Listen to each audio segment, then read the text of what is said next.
ಇದ್ದಾವೆ. ಓದ್ರಿ ಓದ್ರಿ ಓದ್ರಿ. ಯಾಕೆ ಓದ್ಬೇಕು ಅಂದ್ರೆ ನಿಮ್ಮ ಬದುಕು ಓದಿನಿಂದ ಮಾತ್ರ ಬದಲಾಗತ್ತೆ ಅನ್ನೋದಕ್ಕೆ ನಮಗೆ ದೊಡ್ಡ ನಿದರ್ಶನ ಇದ್ದಾವೆ. ಶಂಕರ ಹೆಬ್ಬಿಗೆರೆ ಮಠ್ ಸರ್ ಅವರು ಆರಂಭದಲ್ಲಿ ಪ್ರೌಢಶಾಲಾ ಶಿಕ್ಷಕರು, ನನ್ನ ಗುರುಗಳು. ಈಗ ಅವರು ಪ್ರಥಮ ದರ್ಜೆ ಕಾಲೇಜಲ್ಲಿ ಬೋಧನೆ ಮಾಡ್ತಿದ್ದಾರೆ. ಬಹುಶಃ ಅವರಿಗೆ ಅವ್ರ ದೊಡ್ಡ ಸ್ಟ್ರೆಂತೆ ಓದು. ಹಂಗೆ ಅನೇಕರು ನಮ್ಮ ವಂಶೀಕೃಷ್ಣ ಅವರಿದ್ದಾರೆ ನನ್ನ ಜೊತೆಗೆ, ನನ್ನ ಪ್ರಾಥಮಿಕ ಶಾಲಾ ಶಿಕ್ಷಕರ ನೇಮಕತೆ ಆಗಿದ್ರು. ಅವ್ರು ಮೊನ್ನೆ ಡಿಗ್ರಿ ಕಾಲೇಜಿಗೆ ಬಂದರು.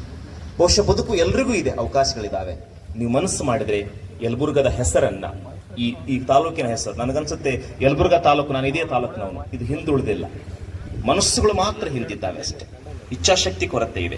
ಬಹುಶಃ ರಾಯರೆಡ್ಡಿ ಸಾಹೇಬ್ರವರು ಈಗ ಅಭಿವೃದ್ಧಿ ಮಾಡೋ ರೀತಿ ನೋಡಿದ್ರೆ ನನಗನ್ಸುತ್ತೆ, ನಾನು ಮಾತಾಡ್ತಾ ಇದ್ದೆ, ಬಹುಶಃ ರಾಜ್ಯದಲ್ಲೇ ಡೆವಲಪ್ಮೆಂಟ್ ಆಗ್ತಕ್ಕಂಥ ಕ್ಷೇತ್ರ ಅಂದ್ರೆ ಅದು ಯಲಬುರ್ಗಾ ತಾಲೂಕು ಅನ್ನೋದನ್ನ ಬಹಳ ಹೆಮ್ಮೆಯಿಂದ ಹೇಳಬೇಕಾಗತ್ತೆ. ನಾವೆಲ್ಲ ಎಲ್ಲೇ ಇರುವ ಒಳ್ಳೆಯದನ್ನ ಬಹಳ ನಿಷ್ಕಲ್ಮಶವಾಗಿ ನಾವು ಹೇಳಬೇಕಾಗುತ್ತೆ. ಹಾಗಾಗಿ ಆತ್ಮೀಯರೇ, ಈ ಯಲಬುರ್ಗಾ ತಾಲೂಕು ಹಿಂದುಳಿದಿಲ್ಲ.